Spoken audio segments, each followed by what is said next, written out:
하나님의 말씀은 여호수아 5장 1절에서 12절입니다. 여호수아 5장 1절.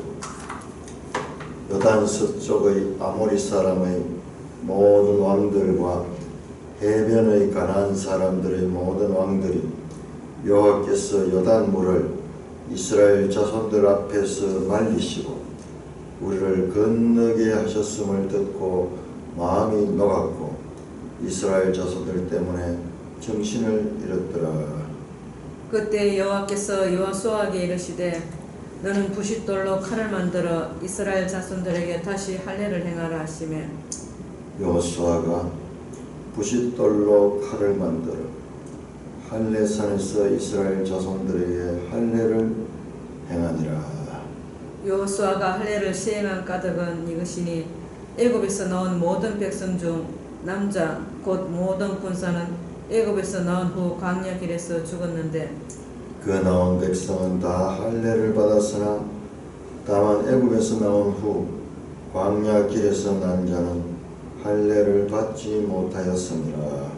이스라엘 자손들이 여호와 영성을 청종하지 아니하므로 여호와께서 그들에게 대하여 맹세하사 그들의 조상들에게 맹세하여 우리에게 주리라고 하신 땅 곧 젖과 꿀이 흐르는 땅을 그들이 보지 못하게 하리라 하시매 애굽에서 나온 족속 곧 군사들이 다 멸절하기까지 40년 동안을 광야에서 헤매었더니 그들의 대를 잇게 하신 이 자손에게 여호수아가 할례를 행하였으니 길에서는 그들에게 할례를 행하지 못하였으므로 할례 없는 자가 되었음이더라. 또 그 모든 백성에게 할례 행하기를 마치매 백성이 진중 각 처소에 머물며 낫기를 기다릴 때에 여호와께서 여호수아에게 이르시되 내가 오늘 애굽의 수치를 너희에게서 떠나가게 하셨으므로 그곳의 이름은 오늘까지 길갈이라 하니라. 또 이스라엘 자손들이 길갈에 진쳤고 그달 14일 저녁에는 여리고 평지에서 유월절을 지켰으며 유월절 이튿날에 그 땅의 소산물을 먹되 그날에 무교병과 볶은 곡식을 먹었더라. 또 그 땅의 소산물을 먹은 다음 날에 만나가 그쳤으니 이스라엘 사람들이 다시는 만나를 얻지 못하였고 그 해에 가나안 땅의 소출을 먹었더라. 하나님 아버지 감사합니다.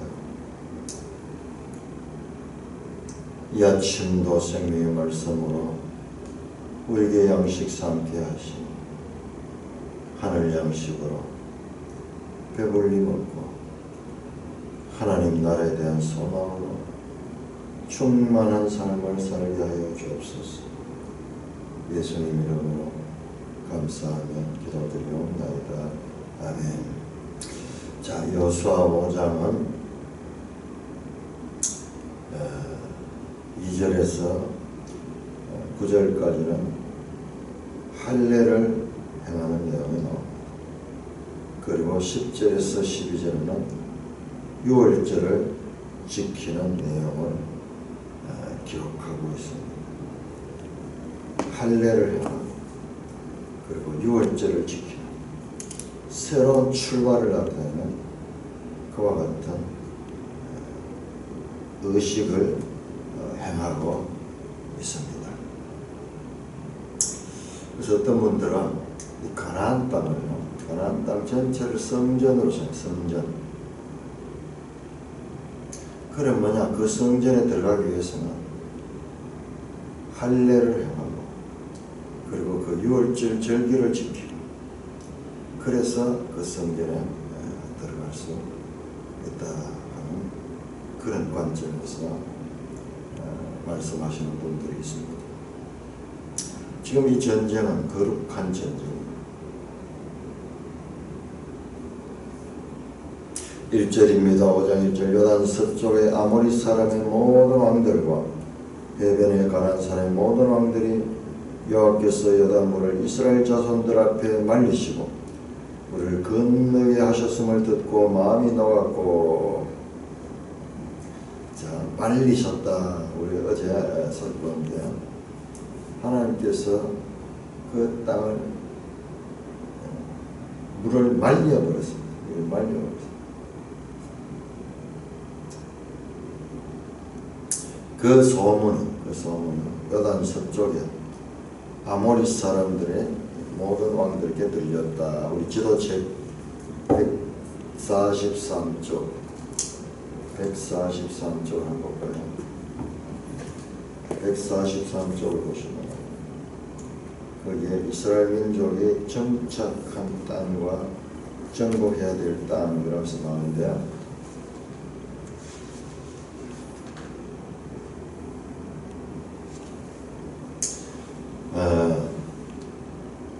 지금 정착하기 전이니까는 요단 여리고를 건너서 그 요단 서쪽에 저 있는 그 지역입니다. 아모리 사람의 모든 왕들을 하는 뭐냐? 이 가나안 땅에 7 족속들이 있는데 그 대표적으로 아모리 사람. 그러니까 이 가나안 사람들을 이야기합니다. 아모리 사람의 모든 왕들 그렇죠. 여기에서 이 작은 부족 국가들이 여러 개가 있었습니다. 우리가 이 역사를 이렇게 보면은 이 부족 국가에서 그 다음에 점점 그 나라가 크게 통일이 되고 그 다음에는 제국이 등장해요. 제국. 아수르 제국 또는 바벨론 제국 같은 이런 제국이 등장하는데요. 이때는 아직 그런 제국은 없을 때입니다. 아수르 제국이 인류 역사상 최초의 제국이에요.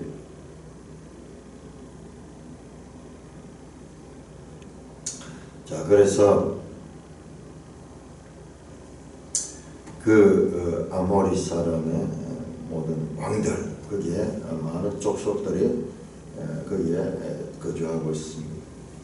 이제 이 요단강을 건너서 오는 이스라엘 백성에 대한 소문을 듣고 그들이 다 마음이 녹았고 이스라엘 자손 때문에 정신을 잃었더라. 이 표현이 지금 많이 나오는데요. 자, 우리 출애굽기 15장 한번 볼까요? 출애굽기 15장.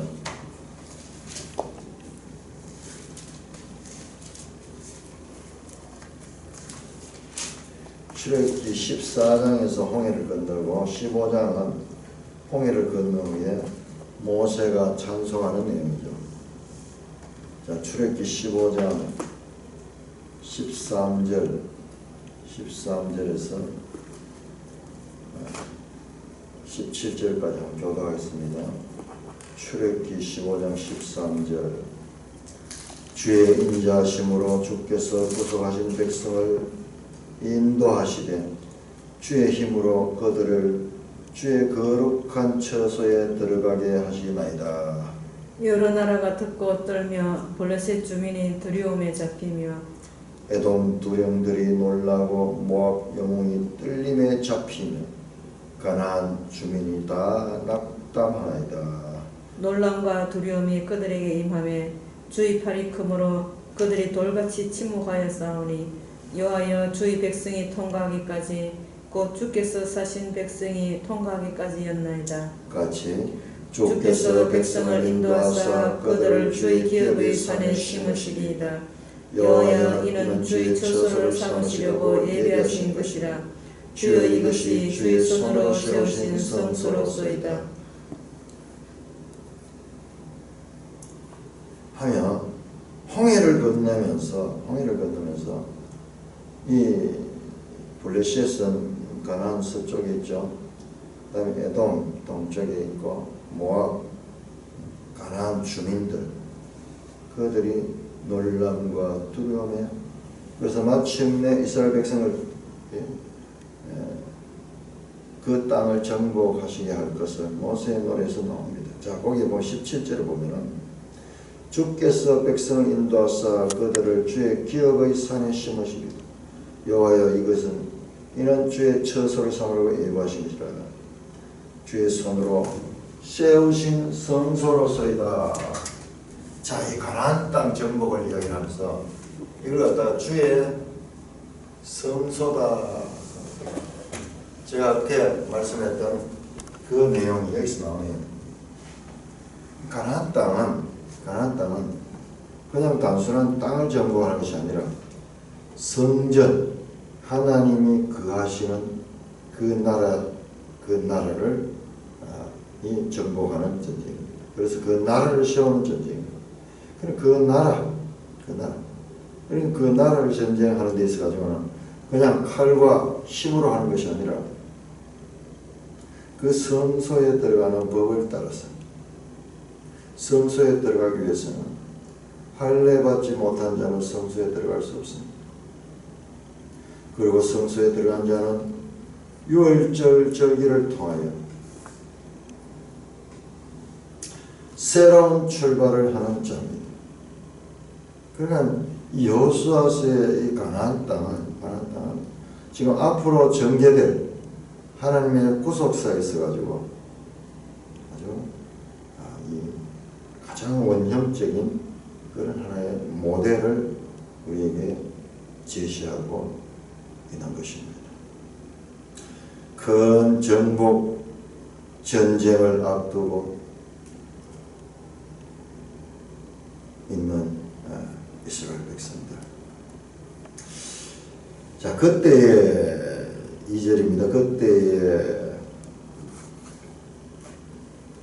그때는 언젠가 멜성경 주석을 보시면 그때는 첫째 달 10일을 의미합니다. 6월절이 14일인데 그 전에 할례를 받게 하는 것이다. 할례를 받지 않은 자는 6월절에 참여할 수 없기 때문이다. 이건 출애굽기 12장에 그렇게 나와 있습니다. 자, 출애굽기 12장 아직까지 언약을 받기 전인데 한번 볼까요? 출애굽기 12장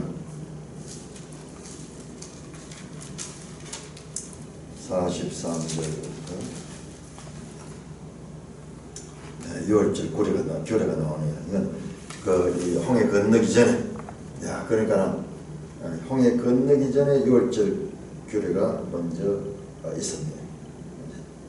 지금 이것은 우리가 요단강을 건넌 후에 6월절 지키는 거고, 이때는 홍해를 건너기 전에 12장 43절 여호와께서 모세와 아론에게 이르시되 6월절 규례는 이르되 이방 사람은 먹지 못할 것이니 각 사람이 돈으로 산 종은 할례를 받은 후에 먹을 것이니 걸림과 타고 푼 거는 먹지 못하라.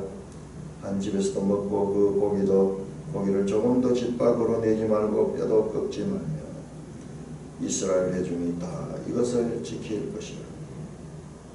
너희와 함께 거리하는 타국인이 여호와의 6월절을 지키고자 하거든 그 모든 남자는 할례를 받은 후에야 가까이 하여 지킬지니 곧 그는 본토인과 같이 될 것이라. 할례를 받지 못한 자는 먹지 못할 것이라. 본토이기는 너희 중에 거류한 이방이나 이 법이 동일하나 하셨다. 그러니까 이 6월절을 지키기 위한 준비 단계가 이 할례였어요.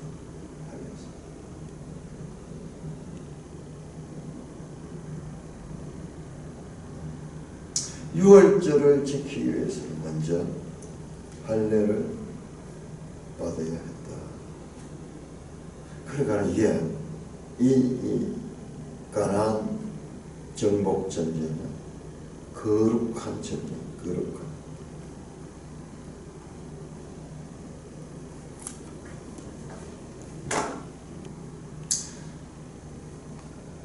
그때 여호와께서 여호수아에게 이르시되 너는 부싯돌로 칼을 만들어 이스라엘 자손들에게 다시 할례를 행하라. 다시 할례. 이들은 할례를 받지 않았고 이들 앞선 세대는 할례를 받았지만 그들은 다 죽었습니다. 여호수아가 부싯돌로 칼을 만들어 할례산에 이스라엘 자손들에게 할례를 한다. 할례산이 뭐냐 하면은 기브앗 하롯산, 기브앗 하롯산.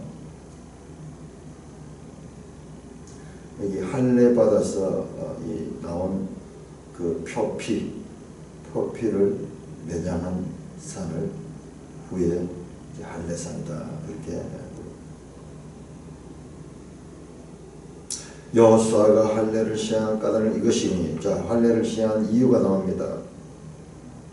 애굽에서 나온 모든 백성 중 남자 곧 모든 군사는 애굽에서 나온 후 광야 길에서 죽었는데 그 나온 백성은 다 할례를 받았으나 다만 애굽에서 나온 후 광야의 길에 태어난 자는 할례를 받지 못하신다. 자, 1세대 출애굽 1세대는 할례를 받았음에도 불구하고 광야 길에서 다 죽었습니다.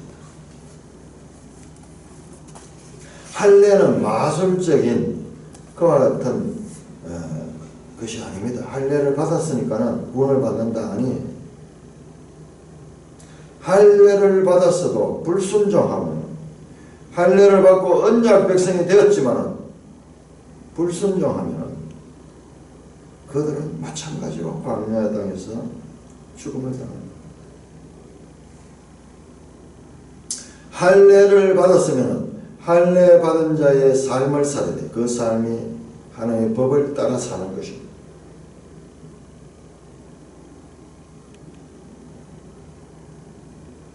우리가 많은 경우 오해하는 부분이 바로 이거예요. 마술적인 그와 같은 의식.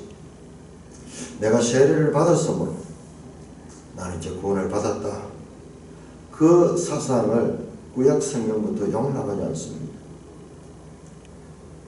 내가 세례를 받았으므로 이제 나에게 주어진 과제는 그 세례를 받은 사람다운 삶을 살아내는 것이다. 더 엄중한 책임과 그리고 윤리적인 것 같은 의지를 가져야 되는데 우리는 이제 세례를 받았으므로 그때부터 무장 해제되고, 자, 그것이 이단의 가르침이다. 이단의 가르침.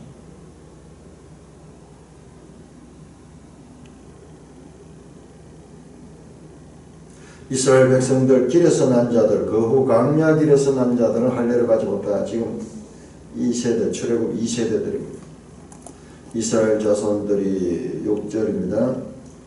여호와의 음성을 청종하지 아니하므로 여호와께서 그들에 대하여 맹세하사 그들의 조상에게 맹세하여 우리에게 주려 한 땅 곧 젖과 꿀이 흐르는 땅을 그들이 보지 못하리라 하시네. 애굽에서 나온 족속 곧 군사들이 다 멸절하기까지 40년 동안 광야를 헤맸다.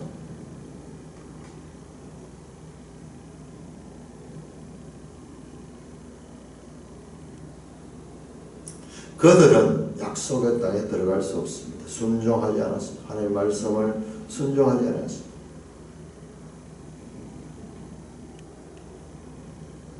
실제로 그들의 대를 잇게 하신 이 자손에게 여호수아가 할례를 했다. 자, 우리가 계속 구약 성경에서 생각해야 되는 이스라엘이라는 거, 이스라엘 이 나라죠, 나라. 구약은 나라 개념이에요, 나라 개념.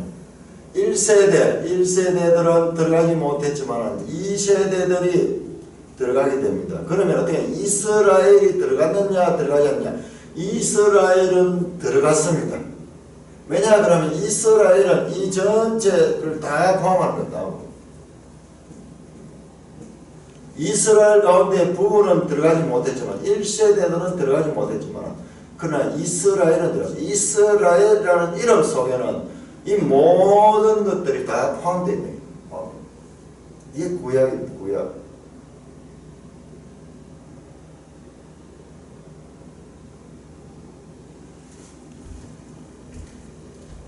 항상 이 구약을 읽으면서 궁금했던 부분이 바로 이런 부분. 이게 개인들은 어떻게 될까? 이스라엘은 들어간 자도 있고 들어가지 못한 자도 있어요. 이스라엘. 그러면 들어가는 거냐 들어가지 못하는 거냐? 이스라엘이라는 이름 속에는 즉 공동체, 이 모든 세대가 그 속에는 다 포함되는 겁니다. 포함되어 있어요.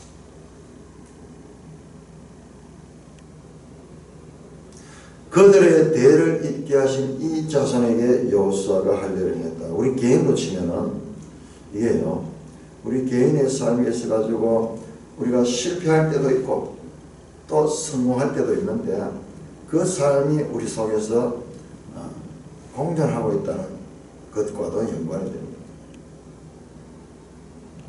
7절 그들의 대를 잇게 하신 이 자손에게 여호수아가 할례를 행하시나 길에서는 그들에게 할례를 행하지 못한 할례 없는 자가 되었다. 또 그 모든 백성이 할례를 행하기를 마침에 백성의 진중 각 처수에 모으며 낫기를 기할 때 여호와께서 여호수아에게 이르시되 오늘 애굽의 수치를 내가 내게 떠나게 하셨으므로 그곳의 이름을 오늘까지 길갈이라 하느니라. 길갈, 애굽의 수치를 떠나게 했다. 자, 매일 성경에 그 길갈에 대한 주석이 나옵니다. 9절 떠나가게 하다는 의미의 동사 히브리어로 갈라는 바퀴,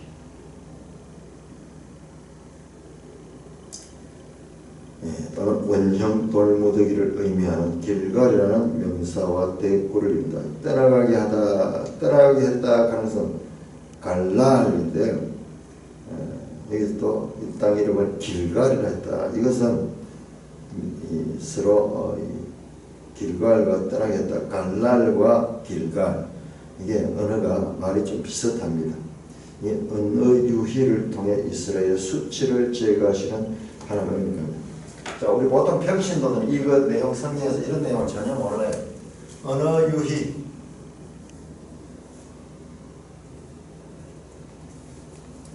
워드 플레이,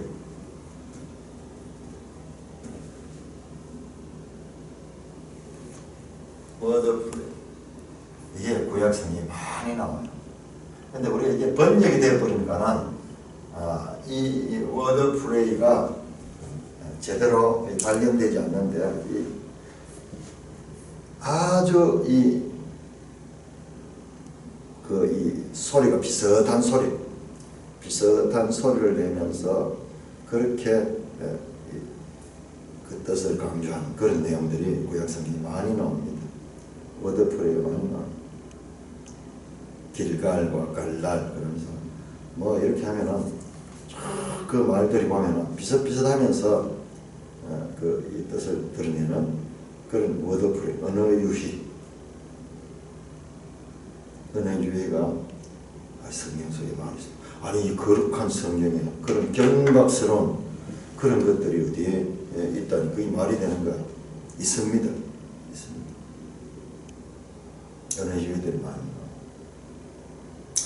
애굽의 수치를 너에게 떠나게 했다. 애굽의 수치는 우상 숭배와 종의 신분으로 살았던 과거의 수치 뿐만 아니라 가나안 땅에 들어가기 전까지 시딤에서 길갈로 아직 애굽에서 완전히 벗어지지 못한 상태를 나타내기도 합니다.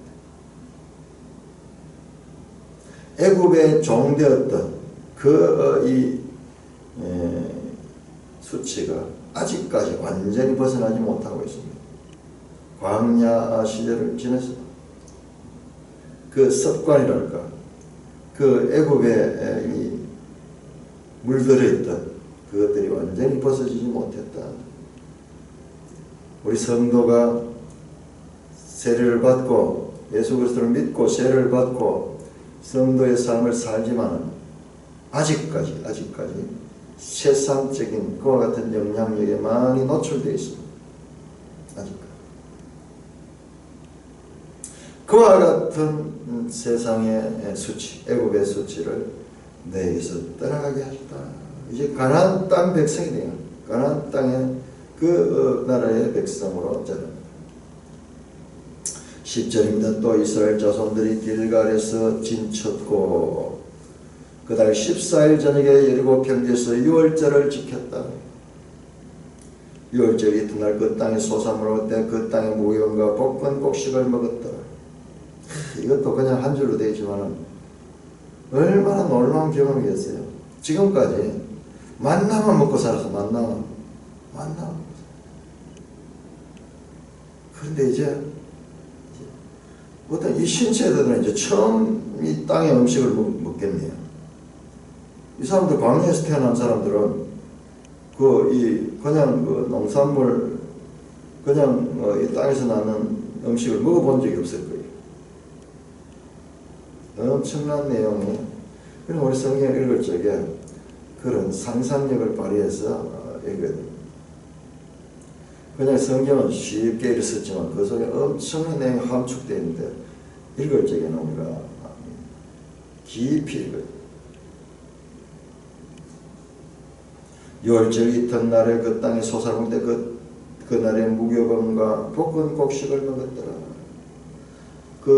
이튿날은 무교절이죠. 무교절.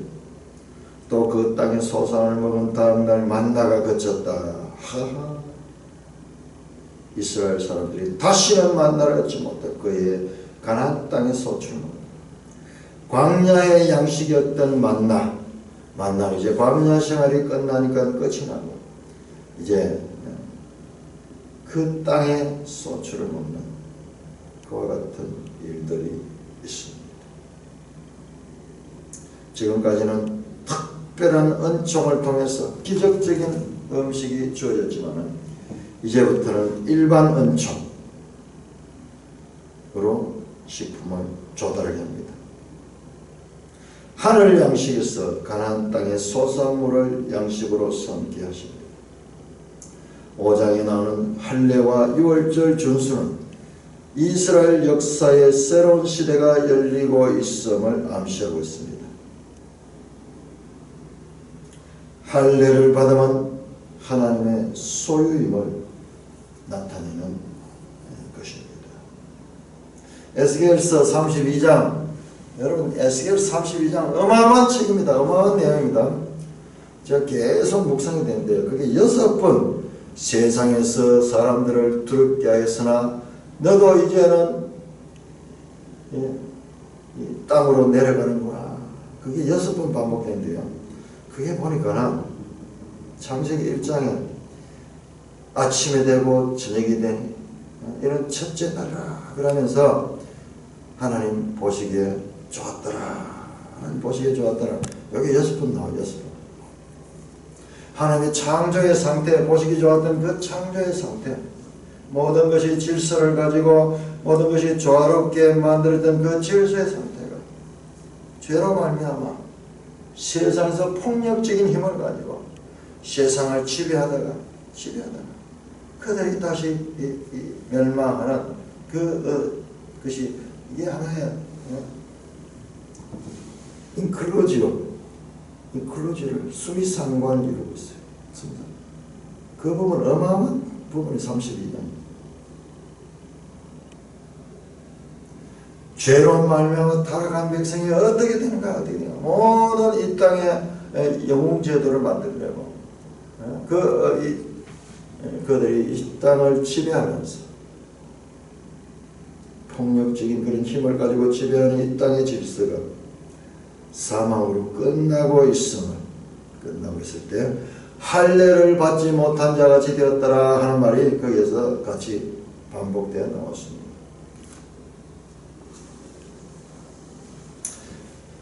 5장 13절에서 6장 7절까지 교도가 있습니다.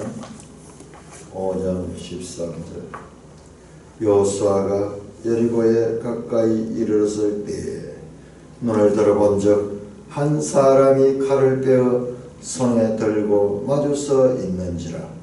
여호수아가 나아가서 그에게 묻되 너는 우리를 위하느냐 우리의 적들을 위하느냐 하니 그가 이르되 아니라 나는 여호와의 군대 대장으로 지금 왔느니라 하는지라. 여호수아가 얼굴을 땅에 대고 엎드려 절하고 그에게 이르되 내 주여 종에게 무슨 말씀을 하려 하시나이까. 여호와의 군대 대장이 여호수아에게 이르되 내 발에서 신을 벗으라 너가 선 곳은 거룩하니라 하니 여호수아가 그대로 행하니라. 이스라엘 자손들로 말미암아 여리고는 굳게 닫혔고 출입하는 자가 없더라. 여호와께서 여호수아에게 이르시되 보라 내가 여리고와 그 왕과 용사들을 네 손에 넘겨 주었으니 너희 모든 군사는 그 성을 둘러 성 주위를 매일 한 번씩 돌되 엿새 동안을 거리하라. 제사장 7은 7 양각 나팔을 잡고 언약궤 앞에서 나갈 것이요 7째 날에는 그 성을 7번 돌며 그 제사장들은 나팔을 불 것이며 제사장들이 양각 나팔을 길게 불어 그 나팔 소리가 너에게 들릴 때에는 백성은 다 큰 소리로 외쳐 부를 것이라. 그리하면 그 성벽이 무너져 내리리니 백성은 각기 앞으로 올라갈지니라 하시며 눈의 아들 여호수아가 제사장들을 불러 그들에게 이르되 너희는 언약궤를 메고 제사장 7은 양강나팔 7을 잡고 여호와의 궤 앞에서 나아가라 하고 또 백성에게 이르되 나아가서 그 성을 돌되 무장한 자들이 여호와의 궤 앞에서 나아갈지니라 하니라. 자, 13절 여호수아가 여리고에 가까이 이르렀을 때 눈을 들어본즉 한 사람이 칼을 빼어 손에 들고 마주서 있는지라.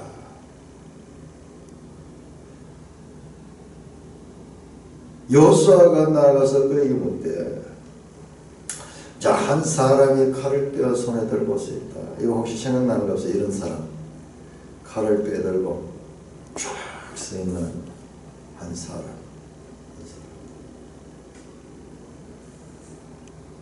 우리 역대상 할 적에 다윗이 인구조사하고 난 다음에 심판을 받을 때 그때 하나님의 천사가 나타나고 쫙 칼을 빼들고 있는 그 장면, 그 장면. 물림. 그 장면이 나오고 역대상은 그것은 이제 다윗 시대로부터 한 400~500년 후제 먼저 여기서 나왔어요. 자, 민수기 22장 한번 볼까요? 민수기 22장.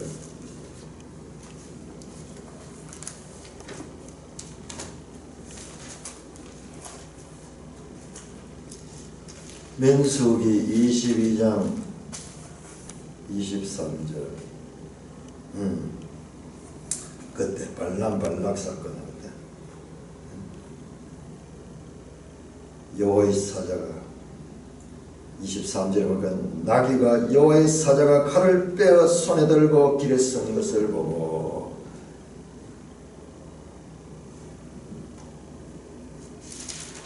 (31절) 그때 여호와께서 발람의 눈을 밝히시매 여호와의 사자가 손에 칼을 빼들고 길에 선 것을 보고 그가 머리를 숙이고 때렸다. 여호와의 사자가 칼을 빼고 듭니다. 이런 장면들이 구약에 몇 군데 나옵니다. 역대상에도 나오고 오늘 본문에도 나옵니다. 사람같이 보였던 것 같아요. 사람같이. 그래서 여호수아가 묻습니다. 너는 우리를 위하느냐 우리의 적들을 위하느냐? 누군지 모르니까 그가 이르되 아니라 나는 여호와의 군대 대장으로 지금한다. 여호수아가 얼굴을 땅에 대고 엎드려 절하고 그 앞에 엎드립니다. 여호와의 군대 대장. 자, 아까 앞에 이야기했던 우리가 출애굽기 15장에서 가나안 땅을 주의 성소라고 말했던 그것이 더 확실한 증거가 있습니다. 자, 가나안 땅 들어가기 전에 먼저 요단강을 건너고 그 다음에 할례를 행하고 유월절을 지키고 다시 여호와의 군대 장관을 만납니다. 그래서 손에 칼을 쥐고 있습니다. 이게 에덴 동산에서 그 여호와의 천사들이 손에 불칼을 쥐고 있던 것 같아요. 불칼을 쥐고. 그래서 두루 도는 그 이 화용검을 가지고 있던 그 천사의 모습. 이런 것들이 연속적으로 가나안 땅 자체가 말하는 것이 아니라 가나안 땅으로 들어가는 과정 자체가 가나안 땅은 성소에 들어가는 거다. 그냥 단순한 전쟁의 장소가 아니다. 가나안 정복 전쟁은 하나님의 전쟁이다. 지하가 들어가는 지하. 성전.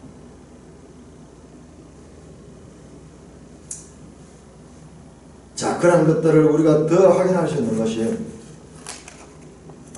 여호수아가 여호와의 군대 대장 앞에 얼굴을 땅에 대고 엎드려지라. 내 주여 종에게 무슨 말씀을 하렵니까? 그때 여호와의 군대 대장이 여호수아에게 이르되 네 발에서 신을 벗으라. 네가 선 것은 거룩하다.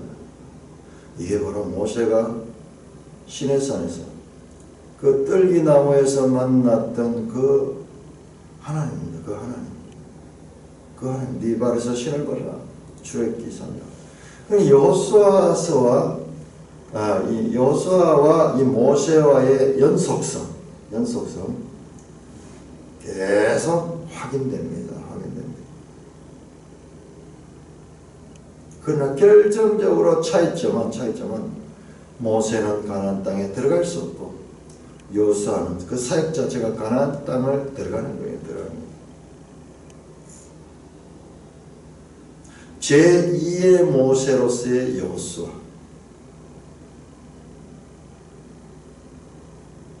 여호와의 군대 대장은 바로 떨기나무 이 불꽃 가운데 나타나신 모세에게 나타나신 그 하나님. 하나님 당신 이름이 뭡니까? 내가 가서 이름이 뭐라고 할까요? 그럴 때 나는 스스로 있는 자이다 말했던 이 하나님. 에흐레 아세르 에흐레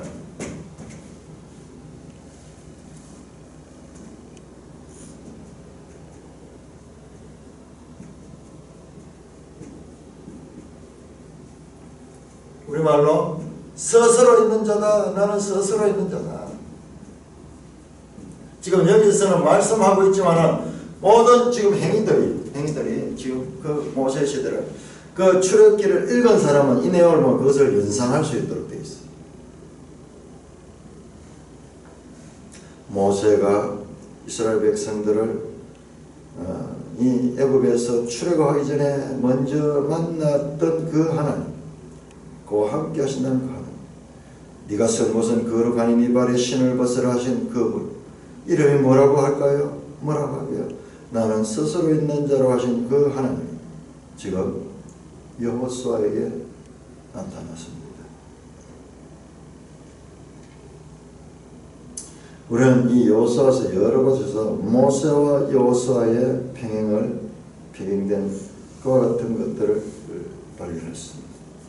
그리고 이 여호와의 사자는 창세기에서도 여러 번 나타났던 그분입니다. 그래서 이분은 누구냐? 예수 그리스도다. 성경 신학자들 대체로 이분을 예수 그리스도라고 그렇게 보십니다. 아니, 예수 그리스도는 훨씬 후에, 지금보다도 천수백 년 후에 이 땅에 오시지 않습니까? 그것은 사람의 몸을 입고 도성인신, 사람의 몸을 입고 이 땅에 오는 그와 같은 인카네이션, 성육신이지. 하나님은 영원하신 분이다. 예수 그리스도는 어제도 오늘도 영원하신 분이다. 구약에도 이미 예수 그리스도는 일하시고 계신다. 삼위일체 하나님에 대한 그 개념으로 봐야 됩니다. 요한복음에서 사람들이 예수를 잡아가지고 이야기할 때 네가 도대체 몇 살기에 아브라함을 봤다 하냐? 나는 아브라함보다도 먼저 있느니라. 그분은 시간 속에 있는 분이 아니라 영존하시는 분. 영존하신 하나님이라. 임마누엘이라.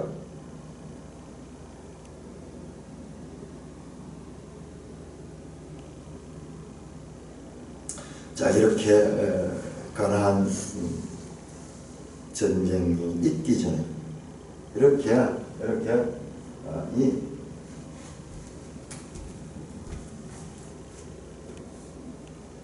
이제 첫 성 여리고성이 나오는데, 여리고성 이 첫 성에 이 전쟁 이전에 이와 같은 과정을 거치고 그 전쟁에 임하고 있는 것을 우리는 볼 수 있습니다. 6장 1절인데 이스라엘 자손들로 말미암아 여리고는 굳게 닫혔고 출입하는 자가 없더라.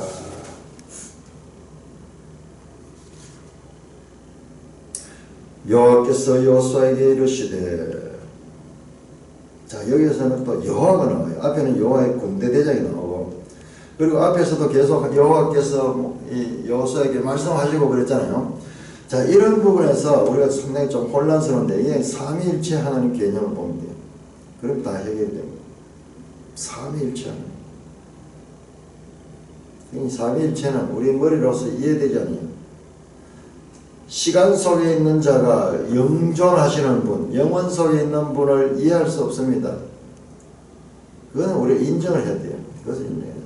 그러니까 이거 우리 생각에 이해되지 않는다고 틀렸다고 주장하는 것은 그 자체가 믿음 없음이에요. 믿음 없어.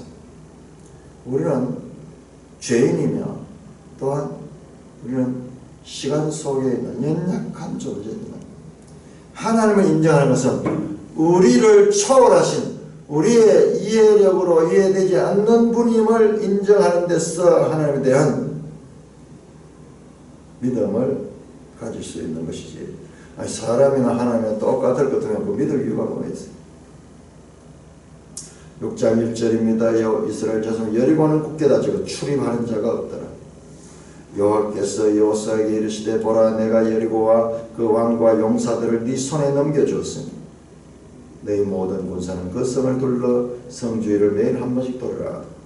자 여기 보시면 2절에 보니까는 내가 하나님이 주권적으로 여리고와 그 왕과 용사들을 네 손에 넘겨주었다. 과거 완료입니다. 이게 성전이에요. 이미 하나님께서 승리하게 하셨어요. 그러나 아직 내가 그 땅을 차지하지 못했어요. 그래서 내가 싸우는 겁니다. 이미와 아직에 시작된 종말론은 신약에만 나온 것이 아니라, 신약에 나온 게 아니라 구약에서도 이미 나오고 있다.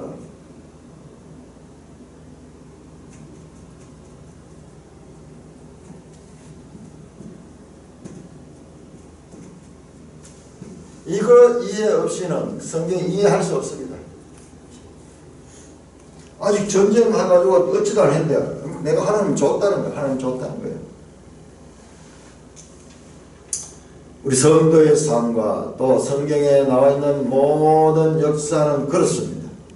이미 새하늘 새 땅을 주셨습니다. 이미 마귀는 멸망했습니다.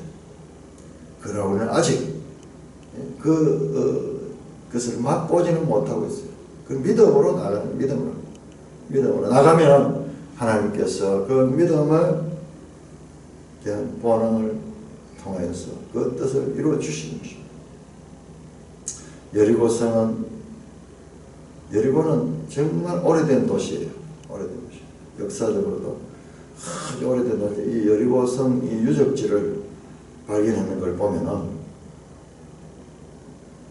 어떻게 되냐면 그 성이 있던 그 성이 있던 자리는 이 언덕으로 이래야 되어 있는데, 그 언덕을 이렇게 발굴해 보면요, 지층이 나와요. 지층.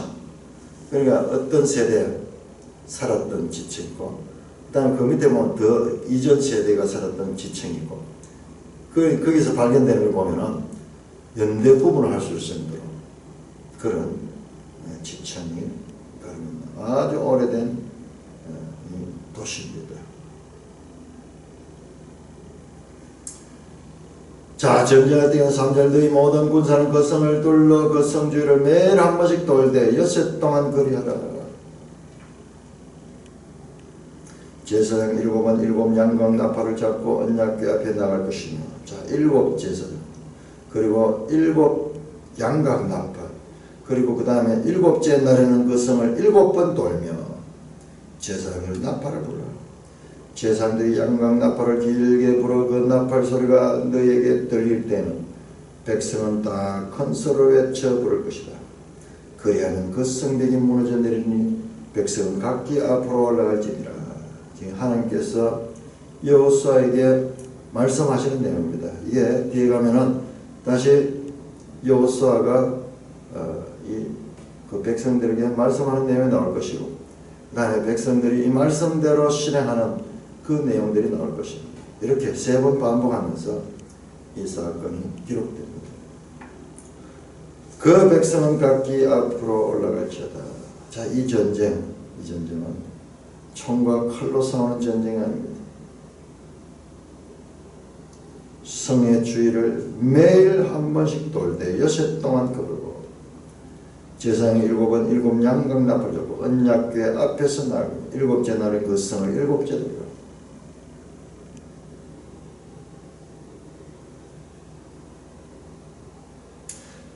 하심의 눈의 아들 여호수아가 제사장들을 불러 그들에게 이르되 너희는 언약궤를 메고 제사장 일곱은 양각나팔을 잡고 여호와께 앞에 나아가라고 말씀하신 대로 그대로 전합니다.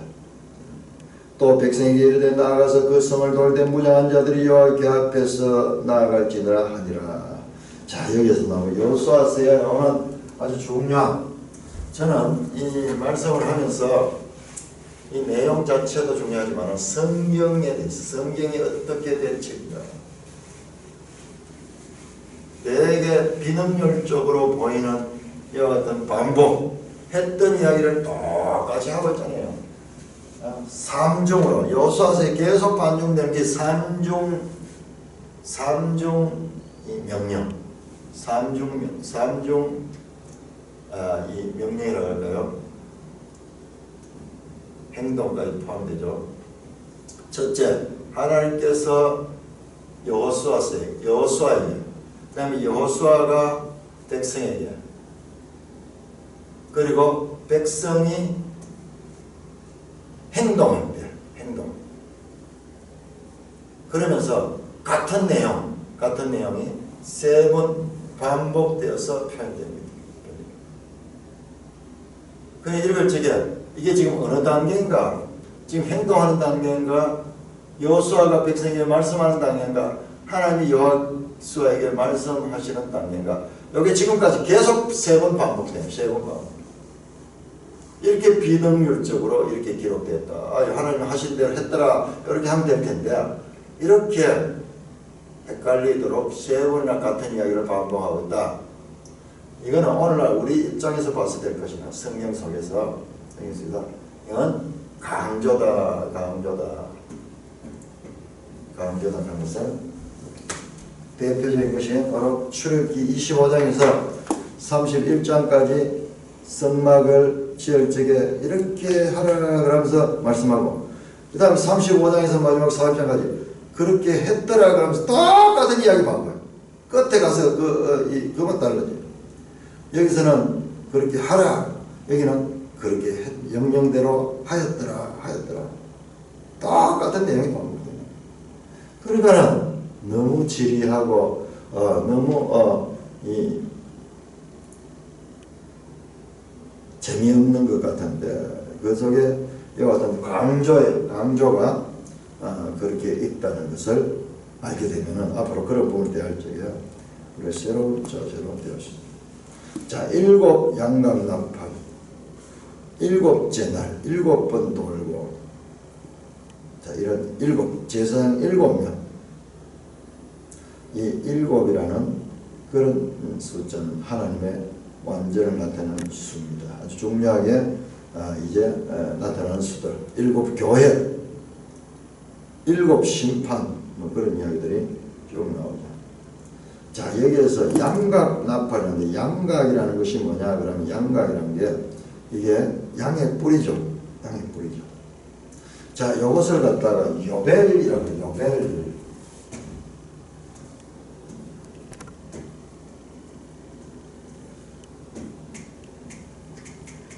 요벨을 가는데, 이게 영어로 보면 주빌리. 그리고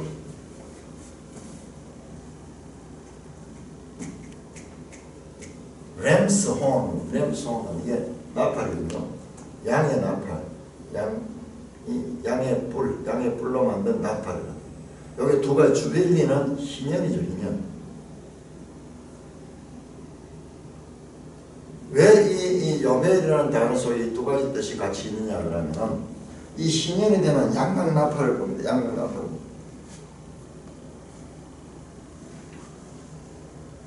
그런데 여기에서 양강나팔을 분다는 그런 뜻은 두 가지 의미를 같이 가지고 있어요.